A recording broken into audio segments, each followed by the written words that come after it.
Hey everyone, welcome to my channel JavaBugBuster. In this channel, I'll help you to troubleshoot and solve some Java errors, exceptions, and some other stuffs. Let's get started. Today we'll tackle not so common error that you might have encountered while using IntelliJ. Let's try to launch my IntelliJ IDE. Meanwhile, while it's launching, I just want to remind you guys that every error has a solution and you just need to know how to find it. And that's why I'm here to help you find the right solution. So my IntelliJ is getting launched. Oops, I see this error, and that's why my IntelliJ has not been launched. The error says Java language no class definition found error. So mostly this error is related to JDK version mismatch in IntelliJ. So all you need to do to solve this error is go to your users folder that is under your C drive, navigate to your name and find .jdks folder. Okay, I can see here. Open it and you can see different version of JDK has been installed in your system.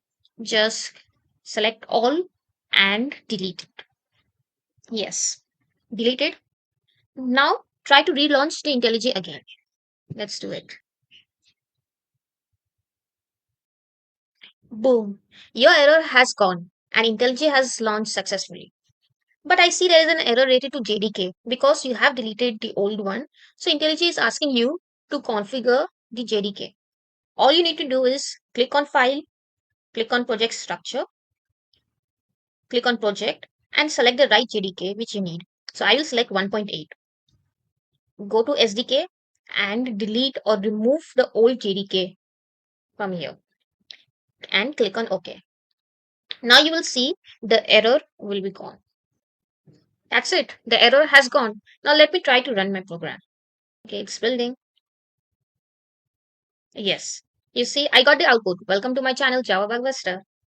So this is how you solve the most uncommon error of IntelliJ. That's it, guys. Also, you can see these customized folder icons on my screen. Let me tell you how I've done this. Click on the folder, click on show more options, click on properties, customize, and click on change icon. You can see a list of icons listed here. Select any icon of your choice and click on OK. But what if you want to select icons which are not present in this list? For that, go to your Chrome browser. Hit the link iconarchive.com. I have added this link in my description box below. Please check it out.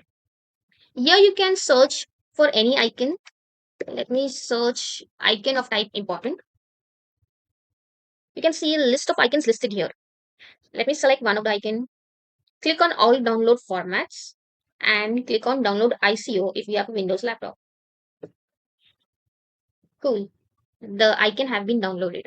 Now navigate back to your desktop and browse the folder where you have downloaded the recent icon and select it. Let me select this one. Click on open, click on OK, OK, and refresh. Cool. Now you have set your customized icon for the folder. That's it, guys. That is from my end. If you found this video helpful, please do like my video, share it, and subscribe to my channel JavaBugBuster to get notification of my next video. Bye bye. See you next time.